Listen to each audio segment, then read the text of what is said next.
Hey everyone, back again. Today I want to talk about Immanuel Kant's critique of René Descartes' idealism. Now before jumping into it, hi, I'm David. I explain philosophical texts, concepts, and ideas in ways to make them accessible to you. So if you're new here, you can see my more than 300 episodes I already have up. You can subscribe and see videos I release every single Saturday, sometimes another day of the week as well. If you found this as a podcast, you're going to be able to find the video of it on YouTube. If you found this on YouTube, you're going to be able to find just the audio alone as a podcast on pretty much any platform under all the same names, so you can go and check that out. If you want to follow me anywhere other than here, you can find me on Instagram at theory_and_philosophy, or on Twitter at David Guigno, or on TikTok at theoryphilosophy. Links for all such things in the description. If you want to help me out, like, share, subscribe, tell your friends, who knows, they might get a kick out of it. You can help me out monetarily via Patreon or PayPal, but no pressure to do that. Just take care of yourselves first. So I think that this is important to clarify how Immanuel Kant sees himself as being different from René Descartes. So I'm just going to briefly go through each of them and explain why Kant thinks that it's important to distance himself from René Descartes. So in Descartes' Meditations on First Philosophy, including other texts, he makes the case that by thinking, he can therefore infer that he exists. And what he means by that is to say that he can't be sure of the existence of objects external to himself in experience. In the room I'm in, there are walls, there's a desk, there's a bed. All of these things I can't be sure that they exist because they only come to me through my senses. So for all I know, some evil genius, I could be in like the Matrix type thing, just kind of, existing in a pod, and these are all figments of my imagination. I don't know they're really there. So Descartes says this, or thinks about this and says, well, okay, what can I be sure of? To which he says that I can doubt everything. I could say I don't believe any of this stuff exists. However, I cannot doubt the very act of thinking itself, because that would require thinking. You cannot think away thought, because you're always going to be thinking. So I might be in like some pod in the Matrix, but I'm still thinking. So therefore, there's some part of me that exists in some kind of realm. This is what he means when he says, I think, therefore I am. Now, in the Critique of Pure Reason, Immanuel Kant says that there is a problem here. And the problem with this is that it assumes that there can be a very neat divide between your mind and your body in the exterior world. Now, Kant says, well, if that were the case, how can we explain the very capacity for thought itself? Because, we all think with language. When you're thinking in words that you've learned through experience, or you're thinking in images that you've learned in experience. So Kant is like, this is a limited idea to just completely doubt the exterior world, objects within experience, to say that they can't be sure that they exist. So Kant suggests that there are two different kinds of what he calls, and what is just called, idealism. There's what is called problematic idealism, and this is what Descartes says, and this is the view that we can be doubtful of the existence of the exterior world and things in the world. We can only be sure of our mind. And there's also dogmatic idealism that says that, no, exterior world does not exist, and figures like Berkeley embody this. Exterior world does not exist, we shouldn't even bother with it. Whereas Descartes at least leaves some room for this. So Kant takes this up to say that, okay, we can work with Descartes here, because we can't just completely discredit the exterior world. And the reason for that is because the very capacity for experience and thought furnishes our capacity for thinking, for our minds. Because there is an organic relationship between our minds and the world. As I've said in previous episodes, and I'll just elaborate on briefly here, the human mind has the capacity to furnish the world with space and time, to understand space and time as sensible forms of our intuition. And they supply the bedrock, or they are the kind of grounding for all experience in the world, of things in the world. Nothing in the world exists outside of space and time. Now, Kant is clear that space and time don't just exist out there. They are sensible forms of our intuition.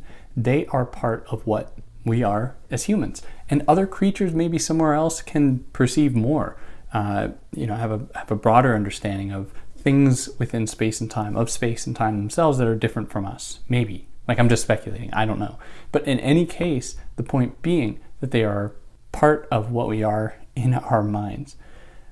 But that is only possible, or it is caused by some kind of effect. It is an effect that is produced by some sort of cause. That is our having experience in the world. And so there is a kind of Mobius strip type situation going on here, where the world, objects within it, furnish our possibility to have experience of those things, partly furnished by our innate capacity to perceive and engage with things in the world. Now, Kant is clear, though, that this doesn't mean that our engagement, our perception of things in the world necessarily reflects what those things are. He suggests that we are only privy to a phenomenon of a thing in the world, the thing that we see with our senses. But because our senses are just feeding our brains data that our brains are then deciphering, we aren't actually coming into contact with the thing in itself, what he calls the noumenon. So we only see the phenomenon, the phenomenal side of an object that lends itself to our experiences that we are able to engage with. Dogs, for example, can hear dog whistles that we can't. Does that mean the sound waves of a dog whistle don't exist? No, it just signals the fact that our sensory capacity is limited. It only reveals what it permits us to reveal or reveal to us. Doesn't mean that things don't exist, but that we are only privy to part of that thing or one element of that thing, or many, if we, different senses, touch it, smell it, see it, those things that lend themselves to us in our capacity as humans. One way, we don't actually, interestingly enough, we don't have a sense of wetness to feel when something is wet. We only sense differences in temperature of something that is colder, that we then say, oh, well, this is a sign of it being wet. We aren't actually perceiving the wetness itself. Does that mean that an object cannot be wet? No, but that we are limited in our capacity to actually understand that thing. It doesn't mean, though, that we cannot then infer through our understanding, through our operating minds, what that means if a thing is wet, even though we aren't actually experiencing it, which signals our capacity to actually go beyond what our senses permit to us, but are still nevertheless limited. How much of the universe, how much of objects don't we actually know? Space and time don't we actually know, just because we're humans existing within it? So he, instead of embracing this problematic idealism where Descartes is like, oh, well, we can't be sure of the exterior world, so let's just focus on the mind. Splitting the mind and the body. The mind is what is real, that we can't change. Kant proposes instead transcendental idealism, which suggests that we do have experiences of things in the world that exist. We might not be totally tuned to what they are truly in themselves as noumena, and we might never. In fact, we will never. But we can still accept the fact that we are having a relationship with those things as phenomena. And we can still extract certain truths, empirical truths within the world from these phenomena that can extend beyond those things themselves, like in the case of feeling wetness. Like, we don't technically feel it, but because we know through science and whatever of this phenomenal experience what it actually is, or what part of it is, it's not the end of the story by determining its wetness. There are possible other ways to understand it that we have no idea about, but we can go beyond that. He suggests that as just one possibility, we can then therefore suggest that that first phenomenal experience is enough to point us into new and interesting directions. Now, he focuses on mathematics as just one way, one exercise of doing this, of taking things that don't actually exist in experience, like geometry. Like, when have you ever seen a triangle in the world, like a perfect triangle?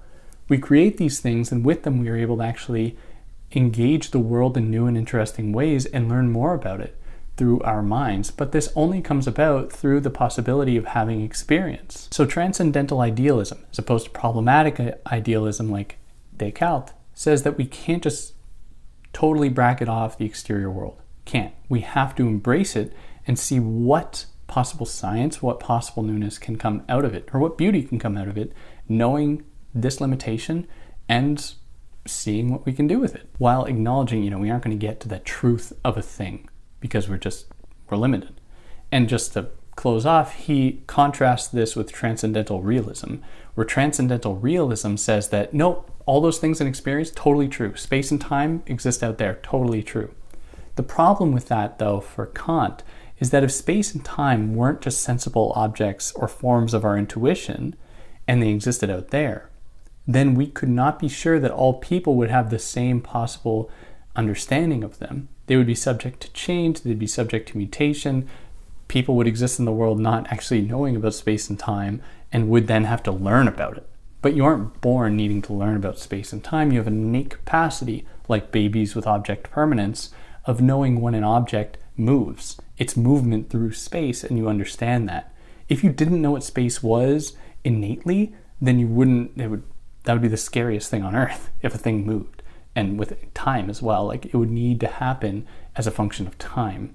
Something moving through space has to always happen in time.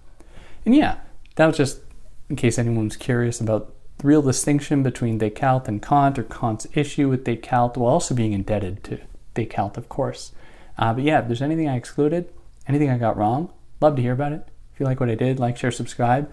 Tell me do you buy it? Do you think, is Kant giving us something worthy of attention here? Or does it not matter? Let me know.